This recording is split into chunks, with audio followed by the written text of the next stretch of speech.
আজকে আমার এই চিকটা নিয়ে ভিডিও করার একটাই কারণ, ঝর্ণা পাল আমাকে খুব ভালোবেসে কমেন্টে জানিয়েছে, দিদি তোমার চিকটা নিয়ে একটা ভিডিও করো। আর তার সাথে আমার এই শাড়িটা নিয়ে দুটো ভিডিও কিন্তু একসাথে করেছি।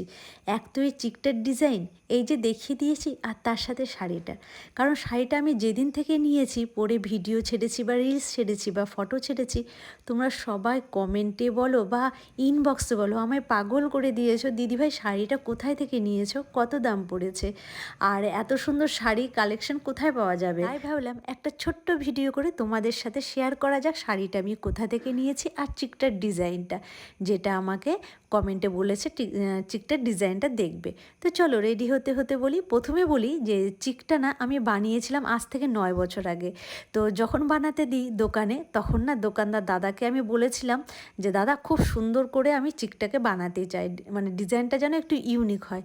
তখন দোকানদার দাদা আমাকে 2-3টা ডিজাইন দেখিয়েছিল। বিশ্বাস করো তার মধ্যে না আমি সব কয়টা চিকেরই ডিজাইন একটা একটা করে দেখে মানে এইটার একটা ডিজাইন ভালো লেগেছে, ওইটার ভালো লেগেছে, এইভাবে করে আমি মিলিয়ে দিয়েছি।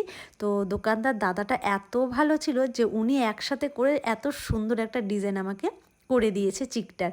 তো যাই হোক, এই তো চিকটার গেল। এবার কিন্তু শাড়িটার কথায় আসি। শাড়িটা হচ্ছে না, আমি যখন কলকাতা থাকতাম ছেলেকে নিয়ে, তখন কিন্তু আমি শাড়িটা কিনেছিলাম কলকাতায় থাকতে, মানে এটা কেনা আমার 1 বছর হয়ে গেল। আগের বার পুজোতে কিন্তু আমি শাড়িটা নিয়েছিলাম।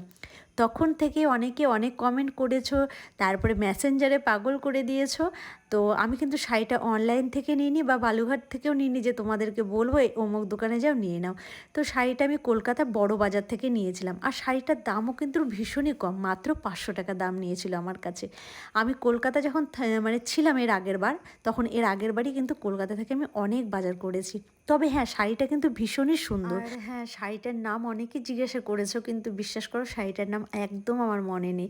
দোকানদার দাদাটা কী যেন নাম বলেছিল যখন নিতে যায়, আসলে আমি অত শাড়ির নাম জানি না। যখন যেটা ভালো লাগে দোকানদার দাদাদেরকে জিজ্ঞাসা করি বা ভাইদেরকে, বলে দেয় এটা এই শাড়ি।